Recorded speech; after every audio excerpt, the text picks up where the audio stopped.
வேதனையுறும் படைப்பு. ஆகையால் நமக்கு தெரிந்திருக்கிறபடி இதுவரைக்கும் சர்வ சிருஷ்டியும் ஏகமாய் தவித்து பிரசவ வேதனைப்படுகிறது. அதுவும் அல்லாமல் ஆவியின் முதற் பலன்களை பெற்ற நாமும் கூட நம்முடைய சரீர மீட்பாகிய புத்திர சுவிகாரம் வருகிறதற்கு காத்திருந்து நமக்குள்ளே தவிக்கிறோம். ரோமர் 8:22-23.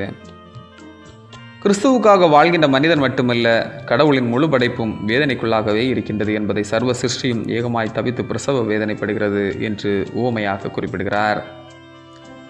உவமையானாலும் அதுவே உண்மை என்பதனை இன்றைய கால சூழல்கள் வெளிப்படுத்துகின்றன. காலநிலை பருவ மாற்றங்கள், உலகம் வெப்பமயமாகுதல், அதிக மழை, மழையே இல்லாத வறட்சி, நிலச்சரிவுகள் அனைத்தும் கவலைக்கிடமான நிலையில் பூமி இருக்கின்றன என்பதை சமீபத்திய அறிக்கைகள் வெளிப்படுத்துகின்றது.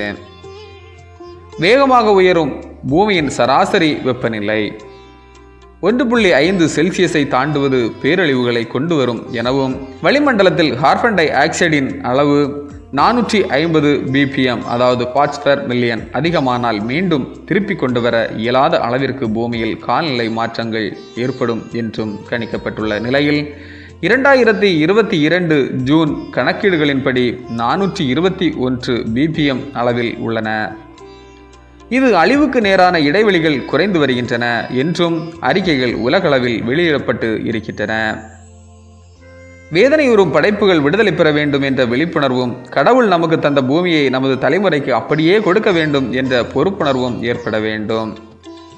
தனிநபராய் பறந்து விரிந்த உலகை மாற்றக்கூடுமோ என்னும் ஐயம் அடையாதபடி, படைப்புகள் துன்புறாதபடி இருப்பதற்கான முயற்சிகளை துவங்குவோம், முயற்சிகளுடன் கை கோர்ப்போம்.